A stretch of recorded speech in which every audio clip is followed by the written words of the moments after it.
اصل میں یہ ان کے بڑے ہیں، بابا ہیں ناصر الدین البانی، اس نے تراویح پر کتاب لکھی ہے، اس نے کہا 8 رکعت۔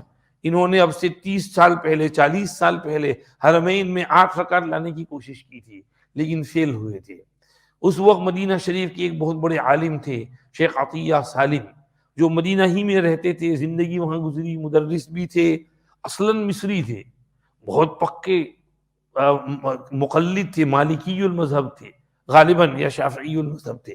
انہوں نے اس وقت تراویح پر کتاب لکھی، التراویح 20 رکعتا قرنا بعد قرن، صدیوں کے بعد صدی، پہلی صدی، دوسری صدی، پہلی سینچری، دوسری سینچری، 30، 4، 5، یہ 14 سینچری اب تک جو ہے، جتنی سینچریز ہے ہمیشہ مکہ اور مدینہ میں 20 رکعت پڑھی گئی ہیں۔ مدینہ میں 20 سے زیادہ ہوئی ہیں، لیکن 20 سے کم کبھی نہیں ہوئی ہیں۔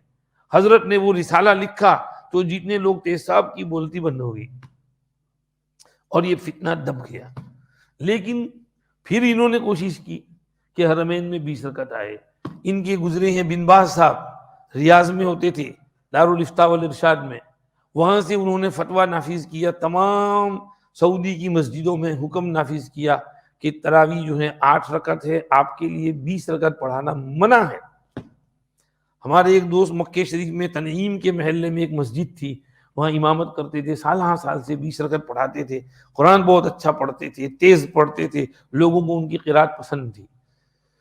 ان کی مسجد میں ان کو حکم آیا امام صاحب کے نام کہ بھئی 8 رکعت ہی پڑھانی ہے، 20 پڑھانا منع ہے۔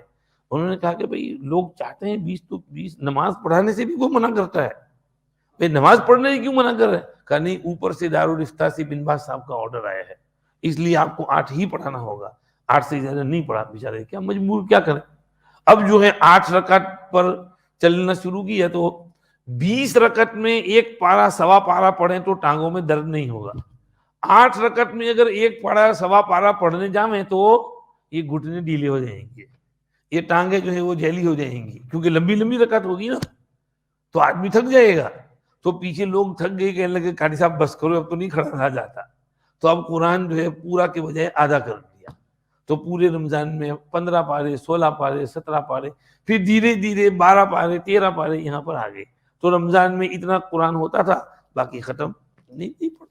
قرآن شریف کو اس طرح سے انہوں نے اس کا اپمان کیا ہے، پائمال کیا ہے۔ تو وہاں سے انہوں نے یہ حکم نافذ کیا۔ حرمین میں ان کی نہیں چلی، حرمین میں انہوں نے کہا کہ نہیں، حرمین میں تو ہم نہیں چلنے دیں گے۔ لوگوں نے اس پر یہ کیا، حرمین میں نہیں چلی۔ تو انہوں نے کیا کیا حرمین میں کہ 2 امام مقرر کر دیے، ایک 10 پڑھائے، دوسرا 10 پڑھائے۔ تو ایک 10 پڑھا کے چلا جائے، پھر دوسرا 10 پڑھانے والا ہے، تو کہ ہمارے امام نے تو 20 نہیں پڑھی، ہمارے امام نے تو 10 پڑھی، 8 رکعت وہ، اور وہ 2 رکعت مزید اس کے اوپر وہ وتر والی، اپنی 1 رکعت الگ جا کے وتر پڑھ لیتے تھے۔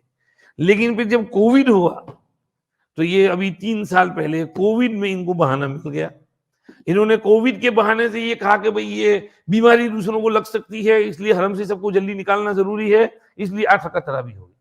تو 8 رکعت اور اس کے بعد 3 وتر، تو 2 وتر پڑھتے ہیں پھر 1 رکعت پڑھتے ہیں، تو 8 اس طرح انہوں نے یہ کر دیا۔ کووڈ چلا گیا، لیکن بہت سی کووڈ کی چیزیں ابھی بھی باقی ہیں۔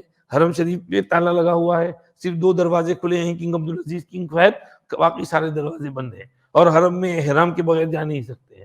مدینہ شریف میں سلام پیش کرنے کے لیے مصیبت چل چل کے آدمی تھک جاتا ہے، روزے میں نماز پڑھنے کے لیے بکنگ کرنا پڑتا ہے، بیچارے ہندوستان پاکستان سے آتے ہیں، ان کے پاس اسمارٹ فون ہوتا نہیں ہے، اتنا پیسہ خرچ کر کے آتے ہیں، روزے میں نو کر نماز پڑھنے بھی نہیں جا سکتے ہیں۔ پریشان کر دیا ہے پوری امت کو، خدا ان کو کچھ ہدایت دے۔ تو یہ سمجھئے کہ 20 رکعت کی ہسٹری ہے۔